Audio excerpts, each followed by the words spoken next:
सभी को नमस्कार। आज हम शुरू कर रहे हैं मरणोत्तर काल के महत्वपूर्ण तथ्य।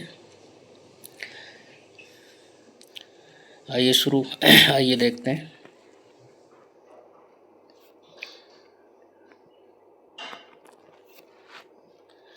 ईसा की प्रथम सदी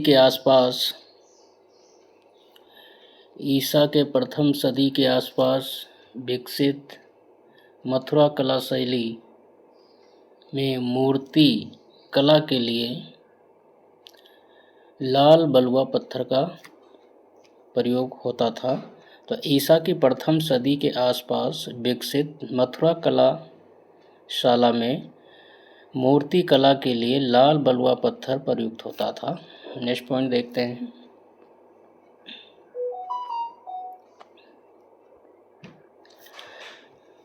विद्वान हरिप्रसाद शास्त्री का विचार है कि ब्राह्मण समुदाय का असंतोष मौर्य साम्राज्य के पतन का कारण बना था। नेक्स्ट पॉइंट देखते हैं।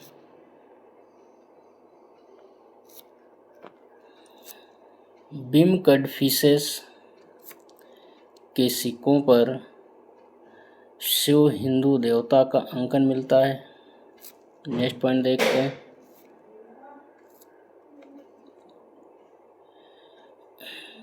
बिम कड़फिसेस के सिक्कों पर शिव, त्रिशूल, नंदी की आकृतियों का अंकन मिलता है। नेक्स्ट पॉइंट देखते हैं।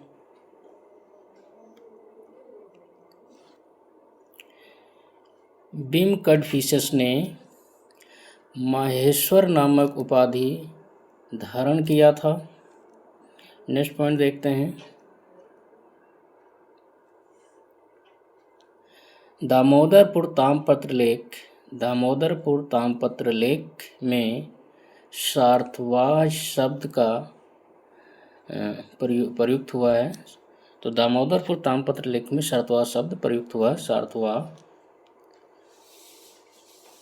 यह व्यापारियों के कारवां का प्रमुख होता था।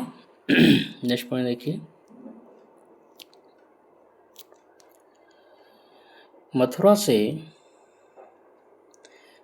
से प्राप्त खड़ी मुद्रा की आदम कद प्रतिमा कुषाण काल से संबंधित है। तो मथुरा से प्राप्त खड़ी मुद्रा की आदम कद प्रतिमा कुषाण काल से संबंधित है। अगला देखते हैं।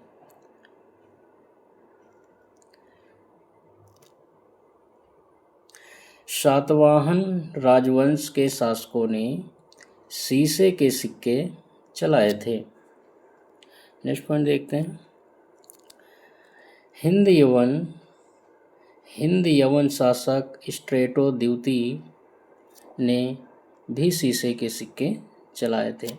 तो सातवाहन राजवंश के शासकों ने शीशे के सिक्के चलाए और हिंद यवन शासक स्ट्रेटो सेकंड ने भी शीशे के सिक्के चलाए थे। नेक्स्ट पॉइंट देखते हैं।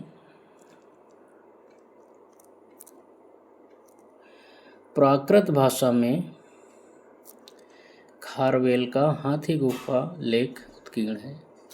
तो प्राकृत भाषा में खारवेल का हाथी गुफा लेख उत्कीर्ण है। नेक्स्ट पॉइंट देखिए।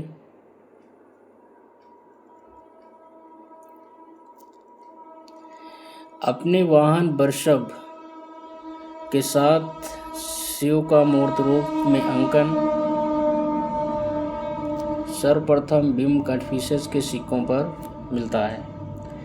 तो अपने वाहन वृषभ के साथ शिव का मूर्त रूप में अंकन सर्वप्रथम बिम कड़फिसेस के सिक्कों पर मिलता है। नेक्स्ट पॉइंट देखिए।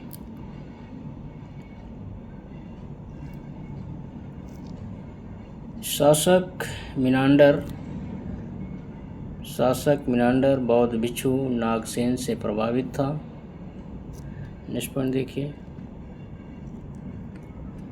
मिनांडर और उसके पुत्र स्ट्रेटो प्रथम के सिक्के जो है मथुरा से प्राप्त होते हैं। नेक्स्ट पॉइंट देखिए। शुंग राजवंश जिसने हत्या कर सत्ता हथियाई थी और जिसका अंत भी हत्या के द्वारा होता है। तो शुंग राजवंश, इसका संस्थापक पुष्यमिशुंग है ना, जो मौर्य वंश के अंतिम शासक बृहदत्त की हत्या करके अपने अपने वंश को स्थापित किया था, और बाद में इनके वंश को वासुदेव ने खत्म किया। नेक्स्ट पॉइंट देखिए,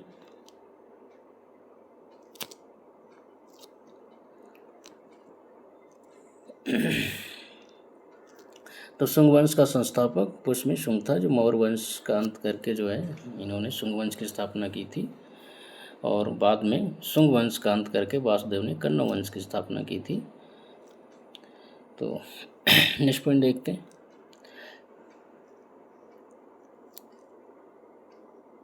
पंतजलि योग सूत्र के रचयिता हैं। नेक्स्ट पॉइंट देखिए, महाभाष्य के रचनाकार भी पंतजलि हैं, है ना। अष्टाध्यायी के रचनाकार पाणिनि हैं। नेक्स्ट पॉइंट देखिए, 2 अश्वमेध यज्ञ पुष्यमित्र शुंग ने संपन्न कराया था। नेक्स्ट पॉइंट देखिए, पुष्यमित्र शुंग द्वारा आयोजित अश्वमेध यज्ञ का पुरोहित जो है पंतजलि था। तो पुष्यमित्र शुंग द्वारा जो अश्वमेध यज्ञ जो आयोजित किया था, उसका जो पुरोहित था वो पंतजलि था।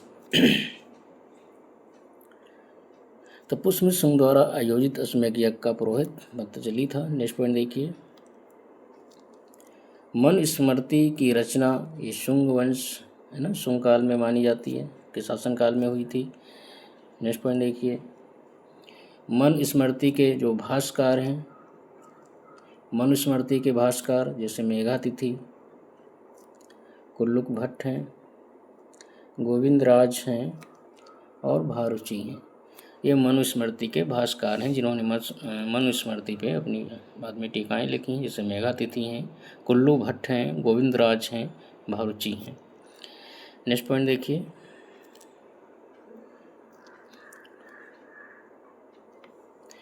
याज्ञवल्क्य स्मृति। तो याज्ञवल्क्य स्मृति में स्त्रियों को सर्वप्रथम संपत्ति का अधिकार प्रदान किया गया है ना। नेक्स्ट पॉइंट देखिए, नारद स्मृति में जो गुप्तकालीन है, नारद स्मृति में नियोग प्रथा और स्त्रियों के पुनर्विवाह की अनुमति दी गई है। नेक्स्ट पॉइंट देखिए,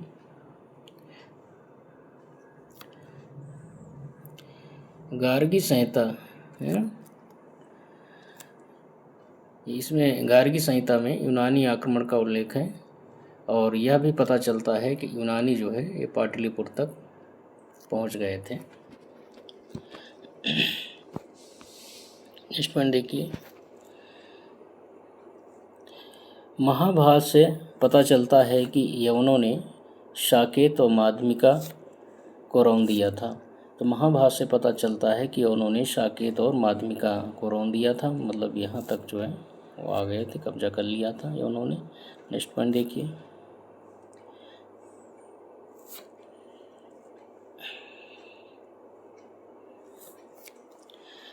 माल विज्ञान मित्रम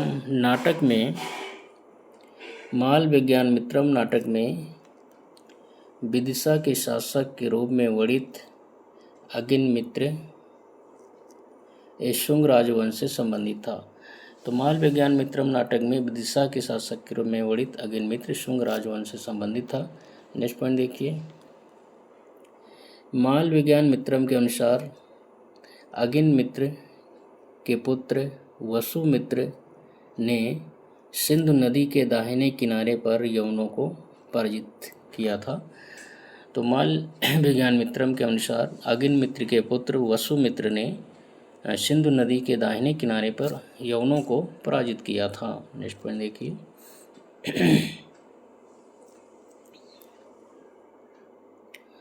शुंग वंश को महेश पाणिनि ने भारद्वाज गोत्री ब्राह्मण बताया है।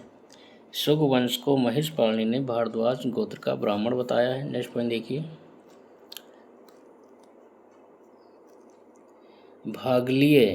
भागलीय की मुद्राएं ये नर्मदा घाटी से प्राप्त होती हैं। नेक्स्ट पॉइंट देखिए, सातवाहन राजवंश के शासकों के नाम जो है वो मार्ग सत्तात्मक हैं।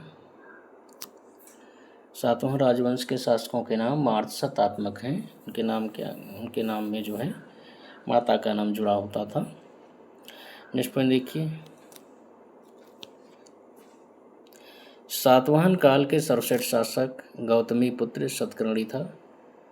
जैसे इसमें गौतमी पुत्र है ना, गौतमी माता का नाम जुड़ा हुआ है, गौतमी पुत्र सतकर्णी है ना, तो सातवाहन काल का सर्वश्रेष्ठ शासक था गौतमी पुत्र सतकर्णी। नेक्स्ट पॉइंट देखते हैं, गौतमी पुत्र सतकर्णी सातवाहन वंश का शासक था, है ना। नेक्स्ट पॉइंट देखते हैं, गौतमी पुत्र सातकर्णी सातवाहन शासक, इसने जो है शकों, यवनों, पहलवों की संहारकर्ता के रूप में जाना जाता है। तो गौतमी पुत्र सतकर्णी जो है ये सातवाहन शासक, इसने जो है शकों, यवनों और पहलवों को पराजित किया था, इनका संहार किया था। नेक्स्ट पॉइंट देखिए, गौतमी पुत्र सतकर्णी के राज चिन्ह से युक्त मुद्राओं वाला शक शासक नैपान था। तो गौतमी पुत्र सतकर्णी के राज चिन्ह से युक्त मुद्राओं वाला शक शासक नैपान था। शक शासक नैपान जो है ये गौतमी पुत्र सतकर्णी के राज चिन्ह से युक्त मुद्राएं जो है जारी करता था, मतलब इसकी मुद्राओं पर गौतमी सतकर्णी का चिन्ह मिलता था, मतलब उसके अधीन था। नेक्स्ट पॉइंट देखिए,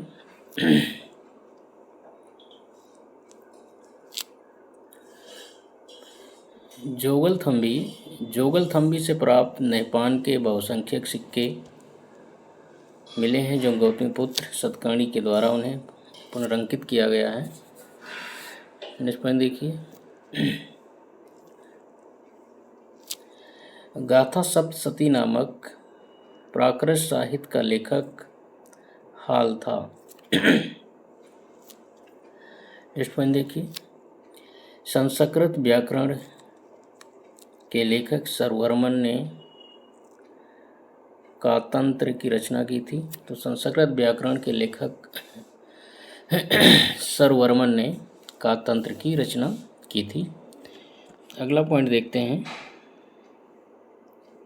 सतकर्णी प्रथम ने 2 अश्वमेध यज्ञ तथा एक राजसूय यज्ञ का अनुष्ठान किया था। नेक्स्ट अगला देखते हैं, गिनार शिलालेख ये रुद्रदामन से संबंधित हैं। रुद्रदामन एक शक शासक था। नेक्स्ट पॉइंट देखते हैं,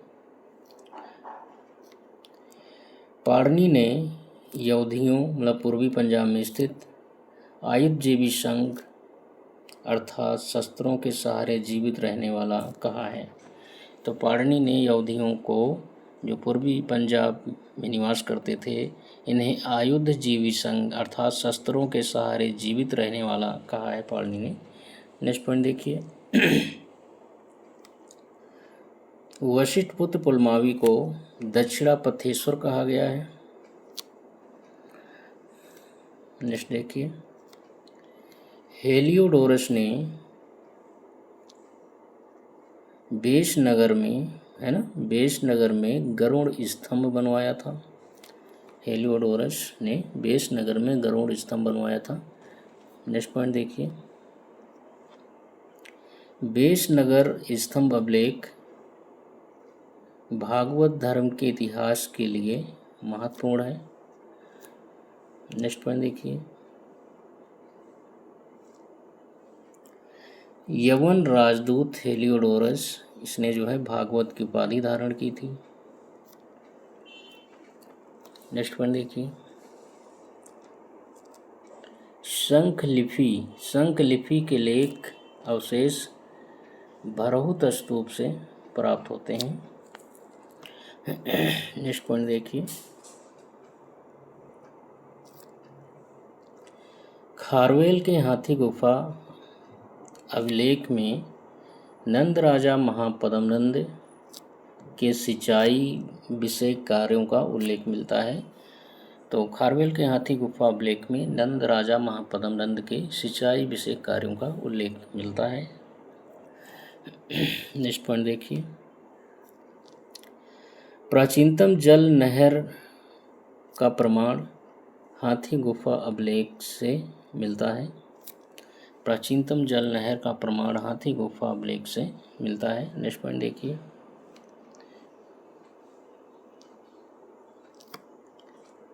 गोंडो फर्नीज के शासनकाल में सेंट थॉमस नामक ईसाई भारत में ईसाई धर्म के प्रचार के लिए आया था।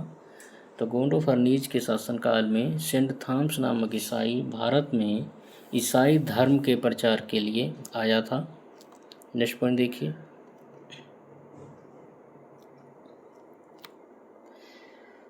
सेंट थॉमस नामक ईसाई प्रचारक की हत्या ये तमिलनाडु में कर दी गई थी।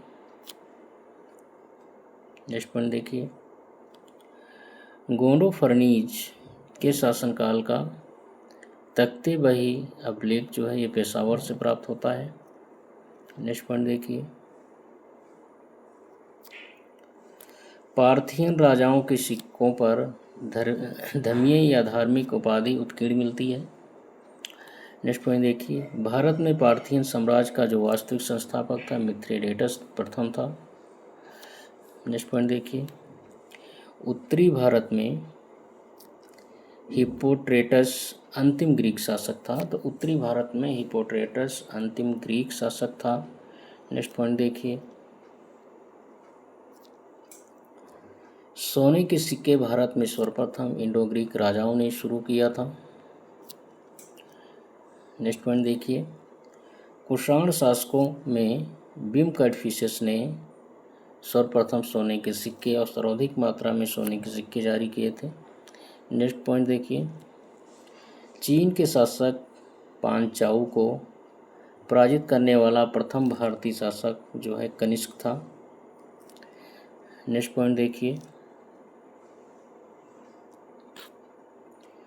कुषाण शासक जो है यूची जाति की कोई सुवांग शाखा से संबंधित थे।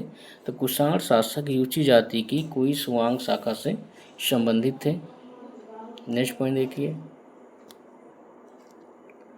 शासक कनिष्क ने अपने सिक्कों पर शाक्यमुनि बुद्ध की आकृति अंकित करवाई थी।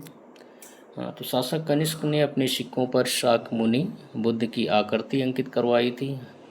अगला देखिए, यूनानी कला का गंधार कला पर अधिक प्रभाव पड़ा था।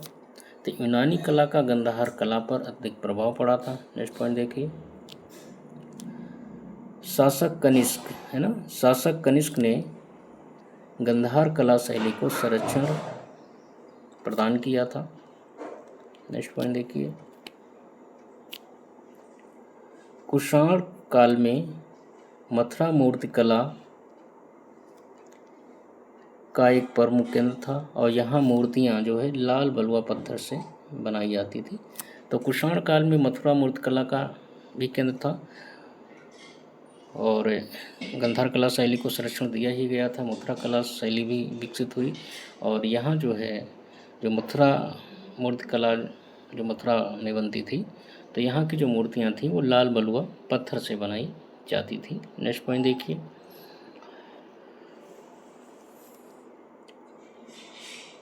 पिल्ली ने अपनी पुस्तक नेचुरल हिस्टोरिका में रोम से सारा सोना भारत में पहुंचने पर दुख व्यक्त किया है। पिल्ली ने अपनी पुस्तक नेचुरल हिस्टोरिका में रोम से सारा सोना भारत पहुंचने पर दुख व्यक्त किया है। नेक्स्ट पॉइंट देखिए, पेरिप्लस में कोरकई बंदरगाह अपने मोती उत्पादन के लिए विख्यात था। तो पेरिप्लस में उल्लिखित है कि कोरकई बंदरगाह अपने मोती उत्पादन के लिए विख्यात था। नेक्स्ट पॉइंट देखिए, अंगुत्तर निकाय जो बौद्ध ग्रंथ है, अंगुत्तर निकाय में कहा गया है कि जब कोई व्यक्ति संघ में प्रवेश पाता है तो वह वर्ण विहीन हो जाता है, मतलब उसका कोई वर्ण या कोई जाति नहीं रह जाती है। नेक्स्ट पॉइंट देखिए,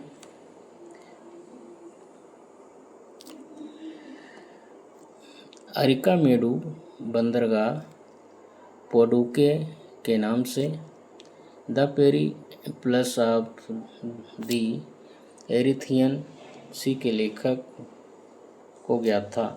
मतलब अरिकामेडु बंदरगाह जो है, जिसे पोडुके के नाम से भी जाना जाता है, तो the Periplus of the Erythraean Sea पुस्तक का जो लेखक है उसे इस स्थान के बारे में जानकारी थी। नेक्स्ट पॉइंट देखिए, नेक्स्ट और मरोत्तर टॉपिक का जो है लास्ट पॉइंट है, प्राचीन काल में आंध्र प्रदेश के करीमनगर और नालगोंडा ज़िले जो है लोहा और इस्पात खनिज के उत्पादन के लिए विख्यात थे। तो प्राचीन काल में आंध्र प्रदेश के करीमनगर तथा नालगोंडा जिले लोहा और इस्पात खनिज के उत्पादन के लिए विख्यात थे। तो मरोत्तर काल में यहीं तक लगभग हम लोगों ने 60 से ऊपर क्वेश्चनों को किया है। धन्यवाद।